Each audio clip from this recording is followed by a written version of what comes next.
Fencing, fighting, torture, revenge, giants, monsters, chases, escapes, true love, miracles. We watched The Princess Bride, and this is what we had to say.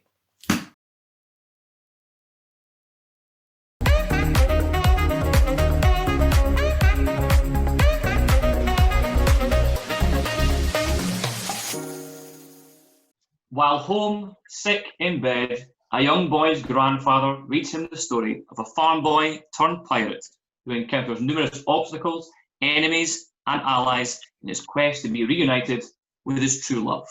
It can only be The Princess Bride, everybody, The Princess Bride. So, joining me this week are Sasha Reid, Joseph Boone, Greg Shackleton, and we have our guest here to talk all about framework theatre. We have Emma Cochrane. Welcome to the show, Emma. Happy to be Thanks. Emma will be joining us to talk all about framework theatre later on in the show, but first she's got to help us dissect this cult classic. So, Greg, this is your choice for the film club. Tell everyone why this film. I mean, can I just say because it's fabulous? It's been a while since I've jumped back to this one, and I felt like it was a very good excuse to do so because it's just fabulous. It takes me back to a simpler time, I think, and I don't really know when that is, but during a very high stress year, we all need a little fairy tale romance now and then. And the sword fights, God, right, we'll get to that later. That's essentially it. I'm already gushing. I felt like I should have scripted something more, but it's just, proceed. It's one of those films. One of those songs where you just love so much, and you just have to everything come together at once. This bit, love this bit. Yeah. It's not even like it's more of a noise. It's how I feel about this film, and it's just it's that's it. Don't ask me to spell it. Sasha, is this a film from your childhood, or was it one that you kind of came to later in life? And what are your kind of first thoughts on the film? I literally just seen this the other day. I was like, oh, maybe I've seen it before and I just don't remember it. And I started watching it and I'm like, I have not seen this. I've not heard of it. I do not know what this is. I mean, I'd heard people talk about The Princess Bride and I was like, yeah, no, I've probably seen it. And I was like, I've not seen this. So I kind of felt like the wee boy watching it. So I was like sitting at first, I was like, it's a bit cheesy. And then I was like, this is just brilliant. Keep telling me more. What's happening? And every time he stopped, I was like, Grandpa, go back. What's happening next? So no, it was good. It was really nice. I love a good fairy tale. So it was a good first watch. Mm-hmm. Ring the spirit special bell. There we go. We've got to get that for the show. When we get to the studio, we're getting a spirit special bell for sure. So we'll get that. Joseph, I imagine for you, you'll be as passionate about the film as Greg is. So what are your thoughts on the film? So far, this is the only film that we've reviewed so far that I've watched twice in the week. I watched it last night. I've been very busy this week. I watched it last night and I remarked upon it. This is about the 5th or 6th time that I watched this film. And then this morning, after my partner left for work, I watched it again. Because it's that good. I forgot how good it was when I went back to watch it. So I've seen it like 5 or 6 times. And like Greg expertly said, it's one of these films that you just get lost in, and it brings you back to a simpler time when all you really cared about was spinning in a circle and eating yogurt. It's brilliant. Definitely. Emma, welcome. Had you seen The Princess Bride before? And what are your first thoughts on the film? I hadn't. I absolutely loved it though. It was the strangest thing. My flatmate and I were talking about the fact that we really wanted to watch it at some point. And then this show happened. So it came in really well, but I absolutely loved it. I was laughing my head off the entire way through it. I wish I had seen it when I was younger. I think I would have ended up being obsessed with it if that were the case. Definitely. I have no notes. I've got absolutely nothing. I suppose in a way that kind of sums up my kind of feelings on the film, because I did just sit back and watch it. I just couldn't bring myself to lift up my pen and start jotting down stuff because I was just enjoying it so much. Believe it or not, this is it's not quite a spirit special for me, but I had only seen this film, I think last year or the year before. I think so. This is only the second time I've ever seen this film. I watched it when I think I was going through a phase of watching like all these kind of cult classic type films. And yeah, around this time, I think last year, I think it was. So I think this time of the year is a great time to kind of watch this sort of film. I think probably every year from now, I'll probably be watching this film, I think, for the rest of my life. It is one of those films you want to put on and remind yourself how good it is. Yeah, but I remember on my first viewing of the film, I didn't really understand fully what it was in terms of how I'd feel watching it. But I knew of it. So I think on my first viewing, it was more about, oh, that's where that line comes from. Oh, that's where that pop culture reference comes from. Because it has all these quotable lines and memorable moments that everyone knows and everyone talks about. So I think on my first viewing, that was really where my attention was. But this time, I actually just sat and watched it as a film, and I absolutely loved it. Absolutely loved it. I think the main thing for me, the beauty of this film is that it is a story in the purest sense. It is pure escapism for an hour and a half, and like you guys were saying, it reminds you of being a kid and getting these bedtime stories and all these fairy tales read to you and stuff. And that's the kind of feeling you get when you're watching it. So yeah, that's why I feel very unprepared this week and have very little in the way of notes at all. So, first question. Now, this film came out in 1987. It's a time when this kind of genre of film, the fantasy genre, high fantasy genre, it was on a major decline. And The Princess Bride itself actually didn't do too well at the time. I think it kind of doubled its money, only taking about 30 million at the box office.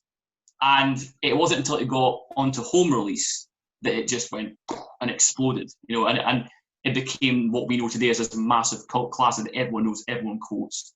And it's quite interesting that it was in this time when all these things were not working for the general public, but at the same time, this still worked. So my first question to everyone, I'll open to everybody, why do we think this film works so well? Well, I did like films that were released in 1987, just to get like an idea of like what that year was in terms of people releasing stuff. So far we have The Untouchables, Original Wall Street, Good Morning Vietnam, Dirty Dancing, Predator, RoboCop, Lethal Weapon, The Running Man, Fatal Attraction, and Full Metal Jacket. Not a lot of laughs, basically, that year.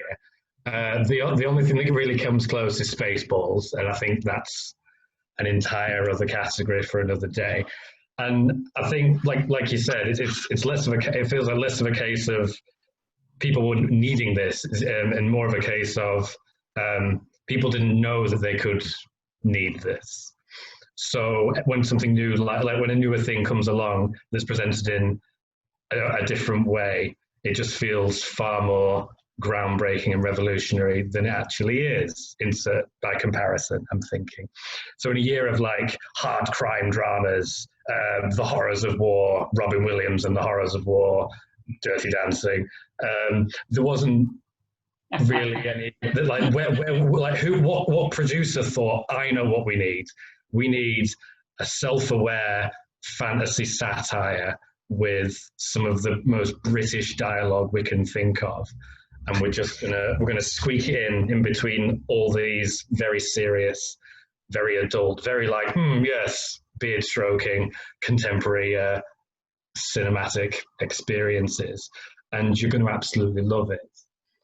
And then they did it anyway, and then it worked. And that's the guy who wrote the book had a very William Cummings, I want to say. I should have checked that. Golding. William. Will, for the time Good being. old Will. He had a very key stake in getting the film made, and there was a bit of financial back and forth between whether or not it would happen or not. I think it was a couple of weeks before they started shooting, and they were still unsure whether or not the movie was even going to go ahead. And it's in a similar comparison to when Peter Jackson was doing Lord of the Rings. There was very little from the market that said, yeah, this is going to be totally viable. And then because they had enough passion behind it to just force it into existing, when they got to the end, they had this thing that nobody knew what to do with except to unconditionally love it. Somebody else talk. I've gone lightheaded. I completely agree with Greg. But based on the one simple thing he said, it was a passion project. It's exactly the same as like Lord of the Rings. The reason Lord of the Rings is so good is because someone went, I'm going to make this film the best goddamn film I can. And that's what they did with Princess Bride. And and it still holds up today because there's no like awful early 2000s, late 90s CGI that you kind of go, oh no, oh dear. There's the puppets that they use for like the roofs or the ROUSs and the shrieking eels, and you know it's a puppet. You know full well that there's a man in a scuba mask just kind of like going like that with the eel, but it still works because the film immediately goes, right, you are the kid in the bed, you are ill, you're listening to this film and you're going to enjoy it. You're really going to enjoy it, and you'll sit there and go, no, I'm not, I hate it. Where's the guns, where's the blood, where's the war, where's Robin Williams? And the film goes, sit down. You'll love this film. And it still holds up because, like Sasha was saying, you kind of just go, but I want to hear more, you become the kid. Oh yeah, it's got everything you want in it. It's got love, it's got action, it's got random massive rodents. It's like all the kind of things you want in life, and so I think that's kind of why it works. Even if it is a wee boy listening to the story, it's still got something in there that you want to kind of but no, he couldn't have married her. She couldn't have married the prince. That couldn't have happened because he wants the hero to succeed, and he's all like excited. And so I think it's just it's something that you need, especially when you're sick. You're like, I want a really good story to make me feel better, and I didn't know this was the story, but it really does. So I thought it was awesome. It's also bring that sort of joy into it. Oh, sorry. On you go. I've already. It's just, I love how self-aware it is with the fact that it just accepts what it is, and it's like, right, okay, we can't make something that's 100% gonna look like it's real. Let's just go with it. Let's just make it the best, like, fun thing as we can. It's great. I loved it. And it does make you really root for the characters in it. Like, I have never wanted to punch anyone so much than the villains in this. It was very frustrating. But, like, even the way it made you want to do things, like, I wanted to chuck myself down a hill. That looks like fun. I wanted to do that. Yeah. I was like, that kind of looked sore at one point, but it still looked really fun, and I went to try it. As you will. That killed me. I'd forgotten completely about that. And it just launches herself off the hill after him because that's what love is, people. Indeed. It's interesting what you say about the self-aware stuff. I think that, for me, that's where the genius of the film lies, because it is winking at you behind the camera. It's winking at you behind the camera. It's saying, we know what we're doing. We know we're doing this kind of genre. But at the same time, it's not a spoof per se. It's not a parody of the genre. They're not making fun of it. Because if you take away all the satire and all that stuff, it actually still is a decent film. It's actually still got all the elements of a fantasy film that you would like. Like it's got the villain, it's got all the plot points that take you along on that kind of story, and it keeps you interested. There's a good pace to it. So it's a good film in itself. So they've managed to, however they did it, they managed to walk that fine line between it being an actual fantasy film and satirizing the kind of genre at the same time, and just winking at you behind the camera, as I said. So that's, I think, where the genius of the whole thing lies, and why probably it works when a lot of these films at that time were just falling flat on their arse completely. So, as you guys were kind of saying, we're still sitting here now in 2020 talking about this film, and Joseph said, yeah, it still holds up. It still holds up. So why do we think this film resonates with some people? Because we are sitting here now, I don't know for sure, but I think roughly all of us were either very, very young or not even born when this came out. So, like, why do you think that even we're sitting here now still talking about it? Why is it still resonating with us? I mean, why is it still enjoyed today? What do we think? What is special about this film that makes it that way inclined? It's storytelling. It's escapism. It's like, it's the kind of things you want to hear and watch and feel part of. It's like adventure in my eyes. I was like, this is just like a big adventure that no matter how old you want to go on. So that's kind of what I think it's the works, because like I said, I'd never seen it before, and same as Joseph, I actually watched it twice this week, and I loved it both times, and I was like, this is just, I'm like, lads, we need to watch this, like, come on. And some people are like, I've never heard of that, I'm like, what? And then other people are just as shocked as you that I'd never seen it before. So yeah, no, it totally holds up, because it's just, I don't know, it's nostalgic, I don't know, I think it would work in another 20 years. Yeah, it's an adventure, it's fun, it's just lovely. I think it holds up because it knows what it is. It's not pretending to be something it's not, and we've already chatted about that. But it's also the dialogue that makes it hold up as well. It's not written like one of those like old Sinbad films where you're watching now and going, oh dear God, they were paid to say those lines. And it's just like, as Greg said, like just British folk chatting. Yeah. And it's just like it's not like these over dramatized conversations when they're doing the sword fight at the top of the cliff. There's a moment that I love that's like one of my best moments in the film. It's where Wesley says something to Inigo, and Inigo, instead of having a witty comeback, he goes, all right, okay, and just accepts what's happened. And it makes it hold up because it feels realistic. It doesn't, obviously it's scripted, but it doesn't feel scripted. It feels like events are unfolding as they should. And you could easily see this film being made now, or like in 10 years' time. It's a story that will just keep lasting because everything happens so quickly and nothing's force-fed to you.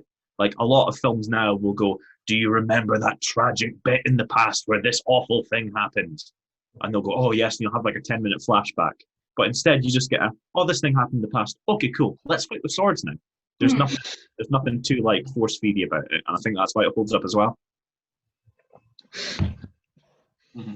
It's like for me it feels like it's the satire line is an interesting one because they're not making any grand sweeping points or statements about the genre or the type of cinema that they're working with here. Like it feels like a love letter done by a bunch of students making their first passion project together, where you have like you mentioned the Sinbad thing before. Like I could more or less guarantee with no evidence whatsoever that 80% of the people, arbitrary number, that were making this film loved watching those films, and the fact that they were working on their version of that film was probably some of the best work they've ever had the chance to do, with no evidence whatsoever, because it just bleeds off the screen at you. Because every I'm gushing already. I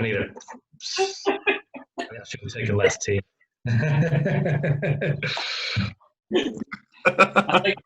I'll leave it for the sword fight. That whole rant because it's done so well. But I'm trying to think of like other examples of like when you see like when you see like a film crew on YouTube that have done like their version of John Wick, and they've just taken that style and they've done it the best they can to their own ends with whatever was available to them at the time. And this just happened to be made in a time before YouTube and streaming. Like it's a fan film. Yeah, that's exactly what it is, Greg. It's a bunch of guys that have been sitting at like 2 a.m. They're at the end of a case of a beer, and one of them goes, what if we made Star Wars? Yeah. And you take all the best bits and you leave out all the rubbish bits and you go, let's make it the greatest goddamn inserts on a title film here. And that's what they've done. You're spot on.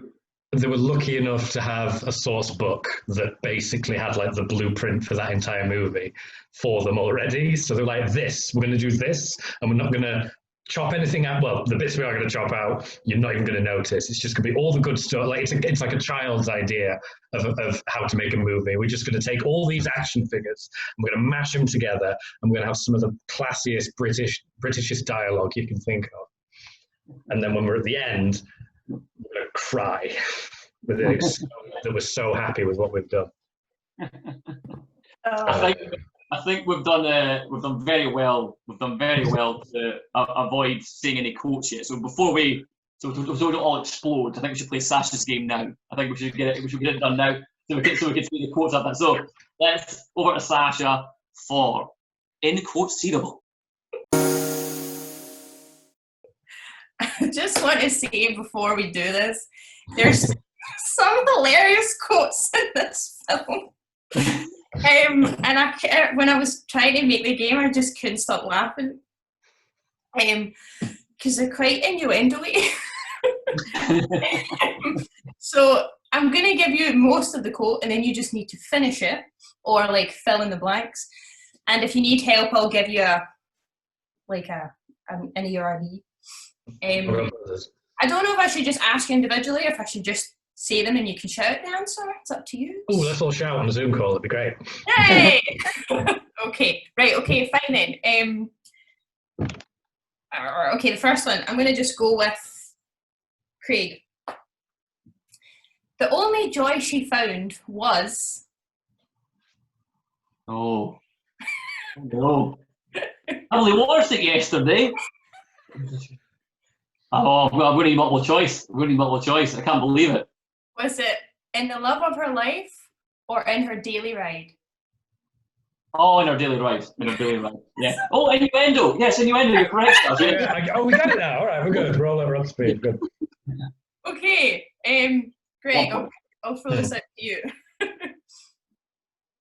Okay, I've kind of just slightly added two things together and just took the middle bit out. I'm going to do him left-handed. It's the only way I can be satisfied. If I use my right hand... It'll be over too quickly. Hey! No. Okay, you've got two. Get it? It means two things. Okay, Emma, I'll give you this one. I've just something 1 year of your life away. I feel like it was like sucked or something. I can see the scene in my head with the machine, and I can't remember. That's right. Oh. I feel like I'm at a disadvantage now, because I feel like if I'd known they were all going to be like this, I would have guessed what I would have guessed on before the multiple choice answer. Well, this is the it before we started. 2 points to Emma. Okay, Joseph. Yes. There's a shortage of perfect something in this world. Huh. Would be a pity to ruin yours. There's a shortage of perfect breasts in the world. It would be a pity to ruin yours. That's great. Thanks for getting that, Sasha. Really appreciate that. I mean, just I want to take a moment. Like, how easy would it have been to make that line the seediest piece of seed that had ever happened? Like, and yet we're all just, yeah, absolutely, Wesley. Well said, well earned. How romantic. How charming. How charming. How could the Count say, "I've just sucked 1 year of your, 1 year of your life away"? How can he say that without it sounding like an innuendo? Yeah. He was made it. Also, can I point out how, like, when we were watching it last night, I was watching like that bit before they go into the tree with the Count and Prince Humperdinck. There was a lot of homoromantic tension between the two.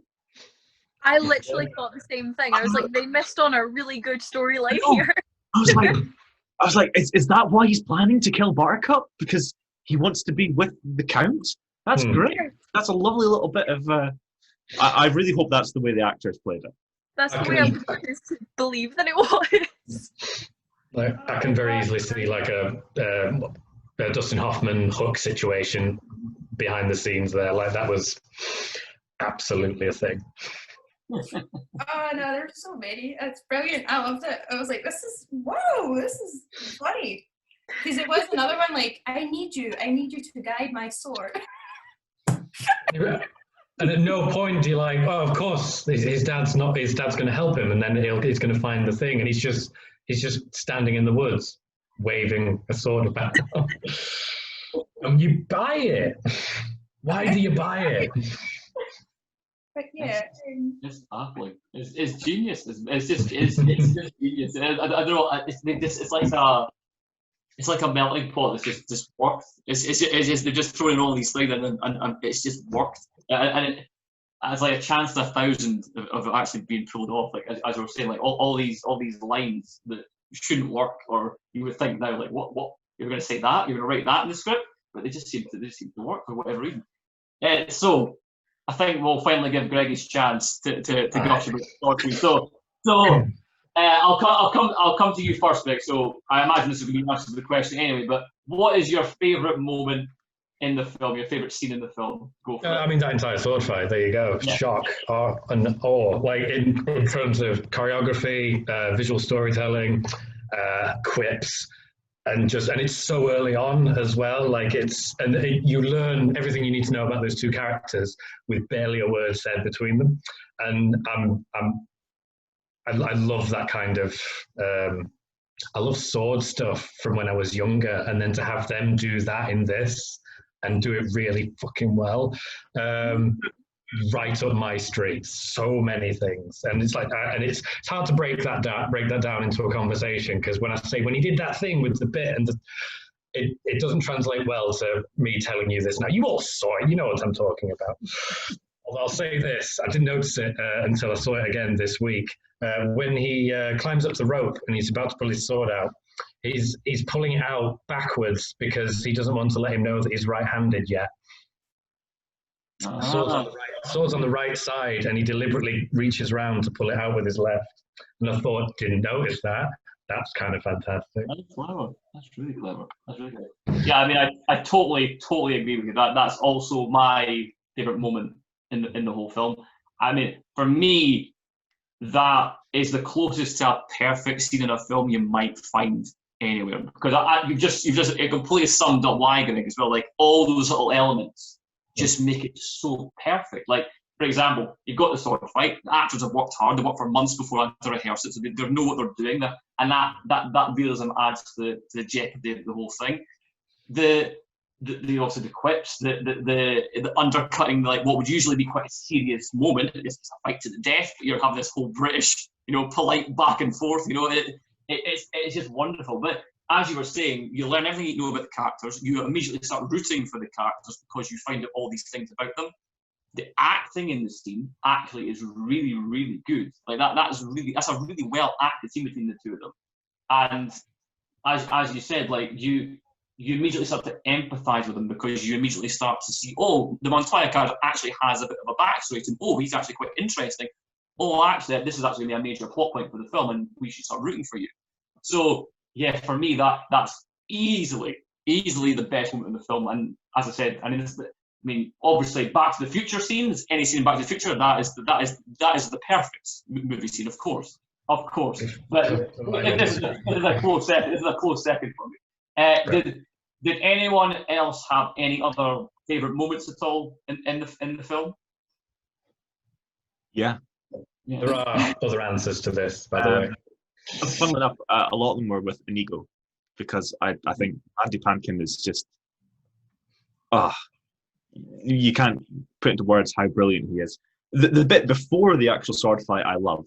I've just got to have a good mention to that, because it's like, would you like me to help you up the cliff? No, it will put a dampener, because they're basically going back and forth, being like, I won't kill you yet. He's like, no, but you will, though. And it's just, again, it's the precursor to knowing everything about those characters. But my favourite moment in the film is the climax of Inigo's story, where he faces the Count.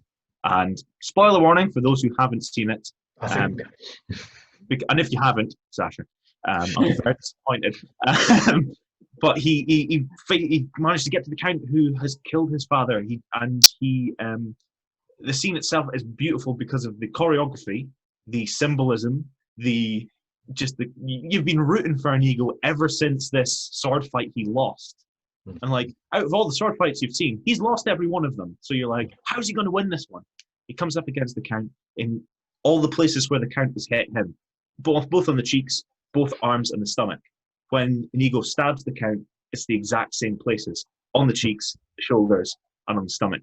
And it gets me every time, and I really hope I can keep face here and not get emotional while I'm saying this. But it's when he says, I can give you anything, riches, gold, all this, I can give you anything. Oh, do you swear? Promise. I want my father back, you son of a bitch.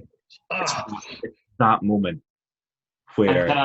Can I, Joseph, if you want, I can make you cry right now, because the actual added double meaning to that scene, for Mandy to think that actually he'd lost his father to cancer recently, and in that scene he was imagining that the Count was cancer, and he was actually destroying the cancer that killed his father. So it's a very a very emotionally charged scene, and obviously managed to think of excellent. It's brilliant. Excellent, absolutely excellent. Did anyone else have any other favourite moments at all that they want to bring up from the film? There's so many, I know, but is there any other things that come to mind at all? No, you pretty much said all this, the ones that I like, because mine were with Montoya. Like, he was just such a character you could get on board with. And see, when they did first start their fighting, I was like, I really don't want any of them to die. So I was really chuffed that he just knocked him over the head, and I'm like, that is a good lad. Just keep him. We're going to need him later on. So yeah, no, I thought the whole film was loads of great bits in it. But also like the bits on the boats, like when you're kind of figuring out like who these three bad guys are, and they're actually not that bad. It's just the wee guy who's just annoying, and he's kind of controlling them. But yeah, see when he's like, jump in and get her, and he's like, no, I don't swim, and the other guy's like, I only doggy paddle. I love that bit. It's the rhyming between them as well. The rhyming's so good. Yes, It's this friendship between Inigo and Fezzik. Like Vizzini is this outlier, and the fun thing I noticed on this rewatching of it is the only people that die are the ones that deserve it. So Vizzini, who is awful to Fezzik and Inigo, he dies. The Count, who is just a smelly bastard man, dies because he dies, and the albino dies because he tortures people. So nobody else really dies. I think the death count in the film is either 6 or 7. I think I read that. So yeah, I think the death count is only about 6 or 7 people. Big rodent. That poor stunt guy definitely got stuck a couple of times. I read a fun fact about that stunt guy. How it was a diminutive actor who was playing the rodent got arrested the night before filming. And upon being like, I can't be arrested, I need to go and film. I need to be a rat thing tomorrow. Like, what you being? I'm being a rat. I'm being a big rat. Please let me out of jail. And they didn't believe him. Because what are you going to do if you're a policeman arresting this drunken, disorderly man and he says, I'm going to play a rat tomorrow? You don't believe him, do you? I mean, sorry, Anna, go. That's so funny. There was a ton of fun facts about this one as well. There was loads and loads and loads. They're very hard actually to whittle them down this week. The previous episode with the Condemned, like there was barely any, but this week there was an absolute ton.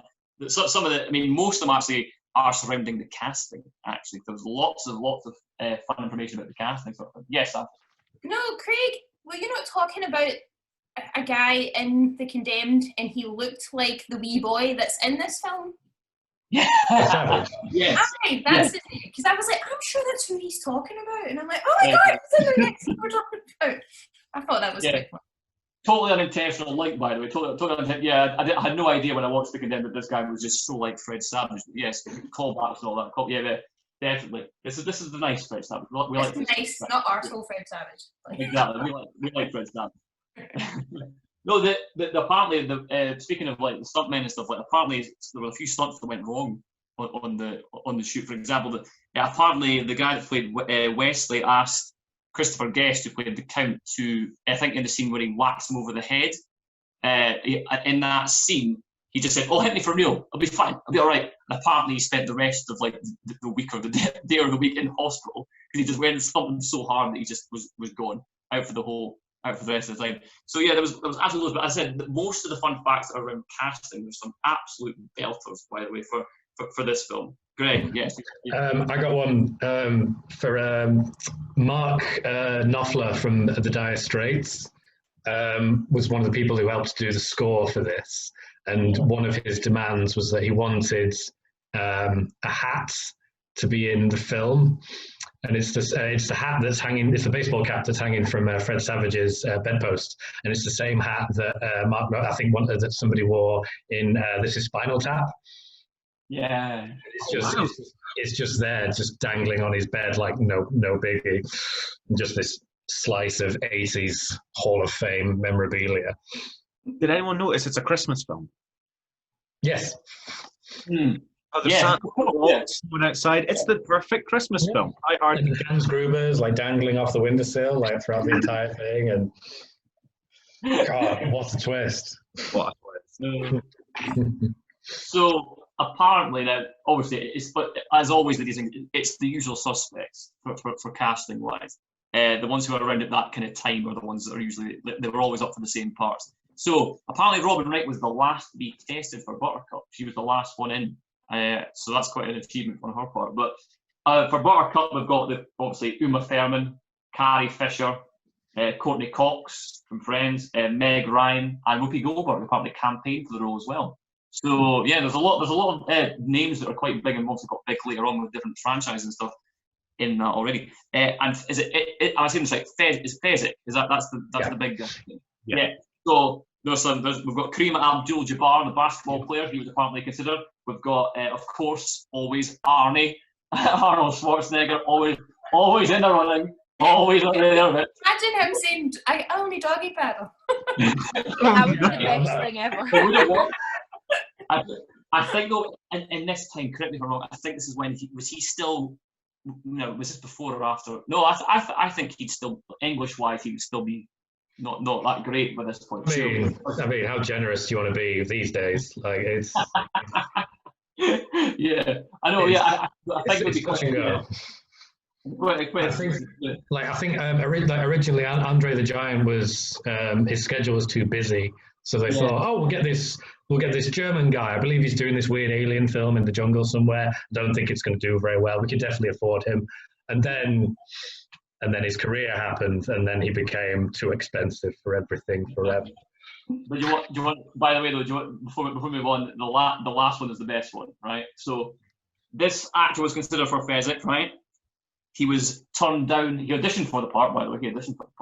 He was turned down because he was too small at 6'4", and this young actor's name was Liam Neeson. Which is absolutely brilliant. No, then again, I'm not like the thing is though, like you see this character in a distinct way with Andre the Giant playing the character. So it would have been quite interesting to see just a completely different take on it with like Liam Neeson playing the part. So yeah, it's just interesting how different that one part would have been if he'd played it, and whether it would have been if there had been any kind of character changes at all based on who was cast. I don't know. Yeah, very interesting. So we're talking about all these changes that could not have happened. So logically, do we think that the film is perfect? Is it one of those films that we just can't touch it? There's all these little bits that they just make it something amazing, or is there anything right now that you're thinking before we play Joseph's game, which will be linked to all this? But is there anything in particular that you think could be changed? Maybe there's a few things that could have been a little bit better. I have one thing. To be fair, I do have one thing, but I'll let everyone else say their piece first. But yeah, I do have one thing. Anyone at all? Go for it. No, I've got some changes, but I think it'd be better to play it in the game, and in that way, because then I won't have anything to say in the game. So I'll play the game. Yes, keep your cards close to your chest. Yeah. For me, my only thing. Now, I'm saying this. I will counteract my point in a second, but this links to my pitch later on. But I feel like Robin Wright's character Buttercup just had a little bit more agency and a wee bit more of an actual fleshed out character, and being given a little bit more to do and possibly stand up for herself a little bit more, maybe save them on a few occasions and all these things. But that being said, this is what you subscribe to in terms of the film. Is the film actually critiquing that by saying, well, this is how women are portrayed in these types of films? They are damsel in distress. Is that what the film's doing, or have they just fallen into that trap? Is something that you probably would have to debate and discuss. But yeah, for me, that's my only very small gripe with the film is that I just feel like she could have been given a bit more, maybe flesh the character out a little bit more. But yeah, we'll come to my pitch later on for how I would change things. So that's it for part one. We've done quite well here, guys. That's it for part one. So join us for part two, and we talk a little bit more about Princess Bride, and we have to pitch our own adaptations of the film. See you soon.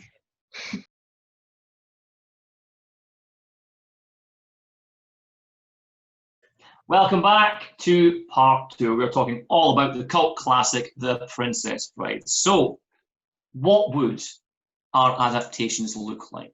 If we were to take this film, take it by the reins and try and change it in some ways, adapt it for now, adapt it for 2020, what would it look like? Over to Joseph for As You Pitch. So, this is As You Pitch, my little elevator pitch game where you guys have to pitch your versions of The Princess Bride to the rest of us. And at the end, we're going to vote to decide whose was the most creative or apt for 2020. I reckon it's the perfect film. You've got to convince me otherwise. So you've got your chance to pitch the film, retelling it, whether that's through genre, tone, mood, setting, or the overall message of the film. And as I said, at the end, we all vote and decide who is the best one. And audience at home, you can let us know whose you think is the best one as well. I'll give you a little example. For mine, I would love to retell The Princess Bride as an episode of Sesame Street. Because I think that there's a lot of lessons you could teach using the Sesame Street characters. Mainly about how sometimes life doesn't go the way you expect. And how sometimes, you know, when you're young, you can't really comprehend that. And you struggle to think, oh, why hasn't this gone the way I want it to go? The book kind of teaches you that. Well, the film teaches you that. You know, about Buttercup marrying Humperdinck. Or, you know, how people nowadays need to wear masks because Wesley thought it was going to be all the rage in the future. And finally, learning about how Vizzini and Count Rugen are quite cruel and mean to their friends, and you shouldn't be cruel and mean to those around you. But mainly, I want it to be a Sesame Street adaptation because I want to see Fezzik played by Big Bird. That is my example pitch. So, that would be amazing. Over to you all. Let us start with our guest, Emma. Ooh, okay, I actually wrote some stuff down, so I will get to my handy notebook. I have written it as if it was set in a COVID world. So, everything the exact same until the fight, basically. Then he goes afraid to fight because he's scared to risk the virus, which is why he steps down graciously and then moves on.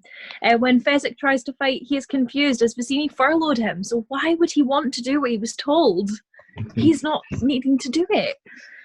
Instead of the poison for that scene with the 2 glasses, they need to figure out which container has hand sanitizer inside of it. Vizzini picks wrong and gets COVID. Buttercup didn't socially distance while she was being kidnapped. How selfish. So she must return to the castle to self-isolate until her and Wesley can reunite and run away to Tesco to buy some toilet roll. That's it. That is brilliant. Well done. Thank you very much, Emma. I'm loving that already. Let's see if our next contestant can one up or fall flat in their next pitch. Greg, would you like to pitch your version of The Princess Bride? All right, strap in. I might have gone off a couple of deep ends for this one. So when we think The Princess Bride, we think lots of things, apparently, but not that. We think gentle, careful deconstruction of a famous genre. So I'm going to go with superhero films, for instance. They've become the sort of new early 2000s pop punk mythology. So we're going to take a love story, and we're going to have a masked main character who's got some amazing dialogue and is kind of self-aware on a weird metatextual level where he's sort of aware that he's in a film, and then he's going to have to wear a mask so Brooke can see his identity. And I've got to just very quickly check on my notes. At one point, he dies, but he comes back. So it's this unkillable masked sword fighter with lots of quips, and eventually it's going to obviously unfold after this ridiculous action-filled display. It is at its core a very sweet and nuanced love story. And I'm pitching Deadpool. I'm picturing you Deadpool right now. Because I'm hoping you haven't heard Deadpool while we've been in this elevator. I just started noticing a bunch of stuff as I was watching it through, and I'm like, this is Deadpool. And if you liked Deadpool and you like the princesses, I can see Deadpool like doing his own version of this on like his phone. The end. So Ryan Reynolds, if you're watching, yes, contact us. Hey, I can see Ryan Reynolds with a little like caterpillar moustache, like. I think so. Can he already kind of did it as well. Remember, he did the promo for was it Deadpool 2? He did the promo, with Fred Savage. He did the PG. Yes. That was amazing. So they're in. Make it happen. So Greg pitches The Princess Bride, but as a Deadpool remake. That's quite a twist. I wonder if our host can one up that. Craig. I've gone a completely different direction than everybody else. I've gone for the heartstrings here, as I was saying to you earlier. So I have 3 ideas. I'm going to give you my main idea, but if you wish to hear the very quick other 2 much sadder ideas, then feel free. But I'm going to start with my main idea. So I'm subscribing to the theory with this one that the story of the Princess Bride, the grandfather was telling Fred Savage, he actually wasn't reading the book. He was making it up as a story that has been passed down from generation to generation in their family. So my idea is a quote-unquote sequel, but not in the conventional sense. So we start with Fred Savage as an adult coming into the room to tell the new story to his daughter who is ill. Aww. Now, yes. So here's the idea. So he's going to be possibly changing the story a little bit. He's going to be adding in some type of thing. So we've got a new lens to see the story through and a new audience as well. So Fred Savage is going to gender flip the whole thing, and the story is now told with the focus more on the Buttercup character. We see her journey as she rises through the pirate ranks and becomes the Dread Pirate Roberts. She meets the Montoya character along the way. They become friends. It could be a similar situation with the sword fight. They become friends, and then they slowly fall in love as the story progresses. So Wesley's gone. I've kicked him out. He's completely gone. So, but here we go. Plot twist. So the old Dread Pirate Roberts is the one who killed Montoya's father. And this creates conflict, as old Pirate Roberts was Buttercup's mentor. So old Dread Pirate Roberts is now retired, and he is now a count, rich and happy. So my idea is that it ends with a massive battle, some kind of massive battle, and the Buttercup and Montoya character come back together again after all this conflict, and they work together to defeat old Dread Pirate Roberts. Montoya gets his revenge, and they sail off into the sunset. But here we go. Further plot twist. The Buttercup character is portrayed by the same actor as the person who plays the daughter's mother, who enters at the end. And we realise that Fred Savage has been describing how amazing his wife is the whole time. Aww. That's cute. That's good. You can leave it there. You can leave it there, or you can hear the sad versions too. But it's up to you. One note: he's reading it to his daughter on a Kindle because it is 2020. Yes, that's what we need to have. What are the sadder versions, Craig? Well, there's two. That was mine. The first, I know you're going to regret this. The first one is the exact same thing, but the mother's dead. And this yes, I'm sorry. And actually, the story is about the Fred Savage character helping his daughter through the whole thing and telling him about his mother, but telling her about her mother through this fantasy story, fairy tale story. The other sadder version is that, forget all of that. It's a direct sequel, and Fred Savage comes into the grandfather's deathbed and tells him the next part of the story, and then the grandfather dies again. So yeah. Wait till you read my young adult book. That was some seamless plugging there as well. Well done. Well, with that morbid pitch, let's hopefully remember Sasha the first one. Remember the first one. We'll only count the first one. Sasha, what is our fourth and final pitch for this Okay, game. well, I'm really crap at pitches, so I was just like, this is stuff I want now. And also, I think, I don't know, I've kind of maybe taken it a bit too literal because I've used all the same characters. And I wouldn't really change too much about it, except that I want more sword fights because we need more sword fights.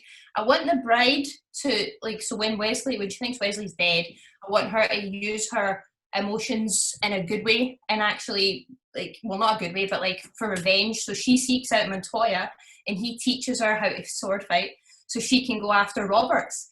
And then kind of along the way she meets, is it Fizzini and Fezzik, sorry. If she meets them, so it's kind of like a wee Three Amigos thing helping her along the way. And then I kind of also want to see a wee bit of a meanwhile, and we see that, Wesley is alive, and we kind of watch him being taught by the Pirate Roberts. What else did I have in mind? Yeah, I want the big finale to be in the fire swamp, but I want the fire swamp to be massive, so I want it like, I don't know, kind of the size of maybe like Central Park or something, so there's loads of different bits in it. And I want Miracle Max to be the creator of the large rodents, so they're kind of like almost like men rodents, and he's kind of used these wacky powers to, like, they do his bidding sort of thing. I want bigger eels. I want that Count guy to use the Army of Despair to make soldiers, and they're actually after the bride at the same time, so there's kind of a few arcs going on. And I think that's pretty much it, because I wasn't exactly sure how it's going to all turn out and pan out, but someone can write that for me if they like. But that's the kind of ideas that I've got in there. So pick mine. Wow. So we have our 4 different pitches. We've got Emma's COVID-inspired retelling. We've got Greg's shameless rip-off of Deadpool. We've got Craig's pulling at your heartstrings more sequel. And we've got Sasha's bigger is better Princess Bride. So, contestants, how many votes is... let's go in reverse order. How many votes is bigger is better Princess Bride getting? Who's voting for that one? Because I certainly am. Can you vote for yourself? You'll vote for Yes, yourself? you can. Oh, are we allowed? All right, okay, right. I'm on board now. Right. You can vote for your... I'm assuming you're voting for yourself, and you can vote for one other. Okay. So you get 2 votes in this casting. I am voting for Sasha's one, because I'd really like that. All right, I'll go. I want to see a Michael Bay version of this. Yes. So Sasha has 3 votes. Keep track of your votes, people. Craig's sequel of The Princess Bride. Who is voting for this one? Thanks, Emma. Oh. Thanks, Emma. We've got Emma. Provided Craig she voting for doesn't die, because that's just upsetting. Yeah, fair enough. I don't mind. Do we only have 1 vote each, or can we vote each? We've got 2 votes each, Craig. Okay. So is that 3 votes for Craig's? Yeah. As provided that Emma Cochrane is the executive producer and stops the mother from dying. We've got Greg's shameless ripoff of Deadpool 2. Who is voting for that one? It's Greg Poole, please. If we're Greg Poole. The film Greg Poole. I'll also accept the Greg Pirate Roberts. As you were. If my cast star, would that change the idea? I'll give you whatever part you want, dear, for votes. Like, you can, I can get you in charge of catering, casting. So how many votes does Greg Poole, the film, have? Oh no, I've already 2 voted for famous ones from me. 1 from Greg, and I'll give Sasha a 3rd vote because she's so eager. On you go. So 2 for Greg Poole, and finally, Emma's 2020 retelling of The Princess Bride. Sasha, man. Sorry, I like them all. I'm voting for Emma's one as well. Yeah. Thanks. So how many votes for Emma's? That was all of them, wasn't it? All of us. That was all of us. Yeah. So Emma's 2020 retelling of The Princess Bride wins, where everyone wears a mask, hand sanitizer and poison is what's in the goblets, and where social distancing is more complicated in a sword fight. So what do you all think at home? Let us know what you think and whose pitch was the best. Back to you, Craig. Thank you very much. As always, excellent stuff on your segments. We love it. We love it. So, back to The Princess Bride. So, it's quite interesting. It's quite interesting because I wasn't expecting this. We've all come at this from a different angle because we've got someone, for example, me, I've seen the film before, but I saw it as an adult. We've got two first-timers. We've got two Spirit specials. And kind of wrong, Joseph and Greg, did you see this as you were a wee bit younger? Is that true? I saw this when I was in school. I remember being in second year English and the teacher going, we're watching a film and we're going to analyse it, and it was The Princess Bride. And I think that's the best essay I've ever written because I loved the film. I don't remember how, I don't remember when, it's always been there. There you go then, there you go. So yeah, my point is that it's amazing how we're coming from different angles, but we all seem to have come together and said, yeah, we absolutely love this film. So I think my question to everyone is, would you recommend this film both to a child, or how would you pitch it to a child? How would you tell them to watch it? Because at the same time, you're pitching it to a child, but this is a child who was, born in the 10s or the 2000s. So how would you sell this to them as someone now? And how would you sell it to an adult who you'd have to convince to watch this? If it's your partner, if it's husband or wife, whoever, your brother, sister, whoever it would be. Any suggestions? How would you pitch this to them? At the point of a sword. Well, I kept reading out all the wee quotes that I was doing for this, and my partner was like, "Oh man, I need to watch this. It sounds quite funny." And I'm like, "Yeah, there's giant rodents, there's weird eels, there's giants, there's all sorts of things." And he's like, "That sounds alright, by the way." I'm like, "Yeah, let's watch it." So I think that's an adult. And then as a kid, I'd probably be like, "This is life before your PlayStation. Check it out." But they'd probably be like, no. But then, like Fred Savage, it would get them. Exactly. My day, TV was books, and my day, TV was books. Mm-hmm. I think that's how you should pitch it to a child, for sure. Definitely. Anyone else got any other ideas to how they would sell this to the younger generation or our current generation? I'd shout at them and just I wouldn't have to try too hard to persuade. I would just say, like, this is the best version of whatever you think this is, and you don't even know what it is yet. So watch it, take that intrigue, and let yourself be taken away by curiosity. There's also a game for it, apparently for Mac and PC. Well, I didn't look too much into it, but I was like, well, do you know what? If you don't watch it, you should at least play the game, and then that might get through to them in some way. I'll sort that out later. I'd probably just say, do you want to watch this film with me? And if you don't enjoy it, I'll give you 50 quid. Yeah, that'd work. Oh, that would work. Can I pretend I've not seen it? I'll watch it with you. You're reviewing the film, Sasha. It doesn't work. It doesn't work like that. May I also say that none of you should ever become a teacher, just so you know, because all those answers were not terrible. Or if it's kid, we'll just say, right, we're going to analyse a film, and I'll just put it on, and then pull the curtain back and go, we're not analysing it at all. I'm just showing you the greatest film ever made, in my opinion. Emma, did your friends watch it with you, or did your flatmates watch it with you, or are you going to have to convince them to watch it now? I'm going to get her to watch it with me when she comes back. But I was thinking about this, and I was like, I'm just going to start quoting it all the time, and if you don't watch it, you're not going to be cool enough to understand the jokes. Exactly. That's how you convince it. That's how you, by the way, you also convince a child. All right, that's a good suggestion as well for that. So annoy them into watching it.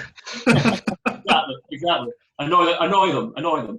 And so, before we move on to talking about framework theatre with Emma, does anyone have any final things they want to say about The Princess Bride before we finish? Anything at all? I know it's difficult. I know it's a perfect film. I know it's difficult, but is there anything in particular that you wanted to bring up at all? I've got a quote here, and it's not the quote. I can't remember the quote, but it's pretty much, you know how he took the poison as well, but he'd been taking it for years that he was immune. So I just wrote, take poison often enough and you'll get immune, kids. Like, maybe that's not a good thing to say. But yeah. You've stolen the life lesson. You've stolen the life lesson in the episode. It's funny you should mention that, because like I remember being in a kebab shop one evening, and there. and the lovely man behind the counter was like, asked me if I was allergic to anything, and I was like, oh, that's really nice. Nobody ever asked. I'm like, yes, I'm allergic to peanuts. And he goes, well, if you have one peanut a day for the rest of your life, you'll stop being allergic. I'm like, yes, but all I need is one peanut a day to stop me being allergic for the rest of my life, because it will end pretty quickly after that. So we're all agreeing that today's lesson is microdosing. Yes. Right, okay. Oh dear. Cheers to that. No. I just have one note here. I want to know what a Holocaust cloak is, and maybe that should have been my actual pitch. We looked that up. So a Holocaust cloak was, I'm probably going to butcher this. Please do. It's not what you think it is. No. It is essentially the word Holocaust was derived from like, it does mean like a lot of death, but it was like mainly through fire as opposed to what it's colloquially known as, and it's essentially a fireproof cloak that can be set alight, and the person inside is completely safe, which is why you see Fezzik wearing it and it's on fire when he's being the Dread Pirate Roberts. So fantastic. It's a word that when you hear it, you're like, oh, that doesn't land really well right now. But in actual fact, it landed quite well then either. Yeah. Oh man, cool. Fun fact surrounding the fire stuff. Apparently, you know the scene where Buttercup gets set alight in the cave. Mm-hmm. In that scene, apparently, William Goldman, the writer of the book and the screenplay, he was on set, but he was so swept away by the scene that he forgot that it was intentional, and he actually ruined the first take, because he's like, "Oh my gosh, it's on fire! Stop!" So yeah, that's a fun wee fact about the fire thing. Yeah. I don't know about anyone watching the fire swamp scene, but it's when they're chatting and Wesley just like picks up Buttercup and moves it over away from one of the fire spreads. I want to be picked up like that. Just so casually. I want my own Dread Pirate Roberts to do that to me. Where can I get one? I mean, I'm pretty sure you wander about the outskirts of Glasgow, you'll have to find some strange man to pick you up in a swamp. Oh, and on that note, good note. Oh man, I have there was one scene. I think when Wesley and Buttercup, when they've just escaped the Sicilian, and they are sassing back and forth. I think that day of filming, the actor who played Wesley he'd had like a jet ski accident or a quad bike. He like ruined his ankle, and then went and did that film the next day. So if you like, what I thought was just a very swaggery sachet of a man just wandering about is actually him very tenderly walking on a busted ankle. And upon rewatching it, was very impressed that he kept going. Apparently, there was loads of injuries in this film, including Mandy Patinkin like busting a rib because of Billy Crystal just being hilarious as Miracle Max. There's one line that he's saying that you can see him struggling not to laugh through it, just because they let Miracle Max just riff at the end of each take. To be a fly on the wall, I'd love to sit in on that, just watching Billy Crystal work. I think Rob Reiner actually had to walk out the whole shop because he couldn't cope with Billy Crystal at all. Chuck the wee monitor in another room. Yeah. They had to get a stunt guy for Andre the Giant for that fight with him and Wesley, because apparently Andre had a bad back and they couldn't have anyone jumping on him too much. So for whatever scene that you see them both together in the same shot, he's standing on presumably a very large step because they couldn't take anyone's weight, which is bizarre because he's the size of the sun. One final fact for you as well. This I think kind of sums up what Slasher said at the very start about just wanting more and more of the film. Apparently, this is just conjecture. Who knows if it's true? But apparently, the two lead actors, Wesley and Buttercup, they didn't want the filming to be over so much that they kept asking for more takes. I think the final scene actually is the scene with them, running off into the sunset and the kissing at the end. Apparently, they just didn't want it to be over, so they just kept asking for more and more takes, so that the film kept shooting and kept going on. So I think that kind of, in a way, kind of sums up, I think, how all audiences feel about this film. They just love it so much, and it doesn't matter how many times you watch it. I mean, I said I'm going to be watching it, I think, every year now from now on. It doesn't matter how many times you watch it. It's just a nice film to put on. If anyone out there, as we were saying, anyone out there has not seen the film, I think we all agree that we should definitely recommend it to you, and you should definitely check it out. Princess, right? Please check it out. So that's it for part 2. Join us for part 3 when we talk to Emma all about Framework Theatre.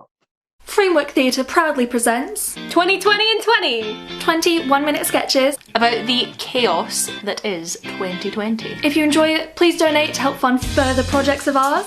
20% of all the proceeds are going to Black Lives Matter charities. First piece goes up on the 23rd of November. And you will get a new piece every second day until New Year's Eve. We hope you're excited! Stay tuned for cast information, creative info, and some fun behind-the-scenes clips.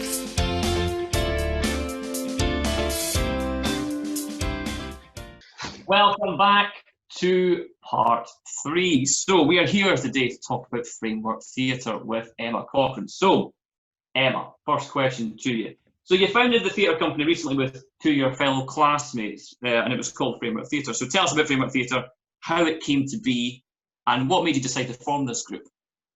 Oh, it was the strangest thing. So we all went to college together, and we'd spent obviously years being directed and told by other people what to do. And we literally went to Krispy Kreme after we finished one day to get some donuts, and we ended up talking about it and not knowing what we wanted to do past finishing college. And it sort of dawned on us that all of us had roles that we wanted to be that literally meshed together. Like one of the girls, she's a great actor. The other, she's desperate to be a producer. I've got a really keen interest in directing.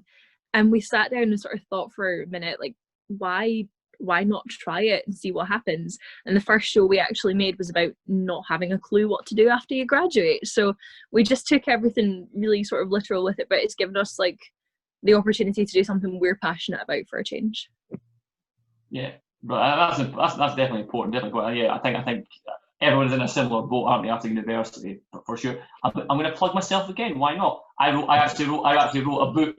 My first ever novel was about life after university and what I thought it was going to be like, putting myself in the shoes of me being actually the age I am now. I think that is a very common thing for people to feel, like just what next, especially if you're going into this industry. It's just you've been stuck in this bubble almost of drama school and all these things, and you're out into the world and you've got to join in with the industry and just try and compete with everybody. So yeah, I think it's quite interesting to just say, you know what, we're going to have a go ourselves. So yeah, more power to you for that, for sure. So what actually is the goal of Framework Theatre? What are you trying to achieve with it? Oh, we're all very passionate about doing something to do with sort of more socio-political theatre, like to make something that's going to challenge an audience and get them to think about something that maybe they wouldn't have thought about before, or think about something in a slightly different way, just to sort of get people talking about important issues and being able to showcase them to wider ranges of groups than is always more commonly available. Definitely. And you recently started, or I think it's coming out soon, or it was already come out, Framework Fridays. So tell us about Framework Fridays. Framework Fridays, it's already came out. It's a project that we decided to work on. We felt quite sort of creatively stunted throughout lockdown because obviously couldn't really do much. We'd booked a venue and had big plans for the Edinburgh Fringe, which obviously fell through, and we didn't want to sit back for a year and not do anything, but we managed to get the opportunity to have 10 female creative people. So we had the writers, we had the actors, and then the 3 of us directed. But it gave us the opportunity to provide paid work for these young female creative people throughout lockdown when they wouldn't have been able to supply that sort of work that they're used to being able to achieve. Brilliant. I'm really proud of it. Yeah, you should be. You should be. It's great to give opportunities, especially in this sense, for sure. Especially at these trying times as well. And it's great that you managed to give a voice to young female writers. Sorry, that's absolutely brilliant. So you recently, as I said, you were branching out into screening. You branched out to screen with 2020 in 20. So tell us about this project and how have you found this experience? Oh, it's the most fun I've had working on something in a long time, to be honest. Basically, it just all started was thinking about this year, and this year's been so challenging for such a variety of reasons that we wanted to make something that could create light of it. So it's sort of like a 20-minute piece that'll be going up at the very end of this year, but it started on Monday. Every second day a minute piece will be going up, which at the end will all be linked together, that's relating to some sort of aspect of the year, just to sort of make it a bit easier to deal with. And if it makes someone smile throughout everything that's going on, then it's absolutely worth it. Definitely. So it's also so we can all find it. Where can people find out more about Framework Theatre and get involved with what you're doing just now? No, definitely. So we've got our website frameworktheatre.com, and on our Facebook page, which is where we post our videos. So you can also catch the Framework Fridays episodes on there, as well as the 2020 and 20 series is going out. It's just at Framework Theatre on Facebook. We also have a coffee page for donations. So basically 20% of the donations that we receive for 2020 and 20, we're planning on passing forward to Black Lives Matter charities, just because obviously that's been a very significant part of the year, and it would be a really good opportunity to be able to sort of help progress ourselves, but also be able to give back to the guys that need help as well. Fantastic. Well, we here all wish you the best of luck with Framework Theatre, and hopefully you just carry on with it and keep going with it and keep building on it. It's all you can do. And as I said to you at the start, great to you for actually having a go and actually creating your own thing. That's very, very important in this industry. So very well done. Very well done to you. Thanks so much for being here. Thanks so much for coming on the show and helping us dissect The Princess Bride. Thank you to, of course, Sasha, Joseph and Greg for joining me and helping me out as well with this film. And as always, we finish with a life lesson. Okay, so this life lesson is very important. It's very important. So kids, please, gather round. And the life lesson for this week is this: never get involved in a land war in Asia, and never go in against a Sicilian when death is on the line. See you next time.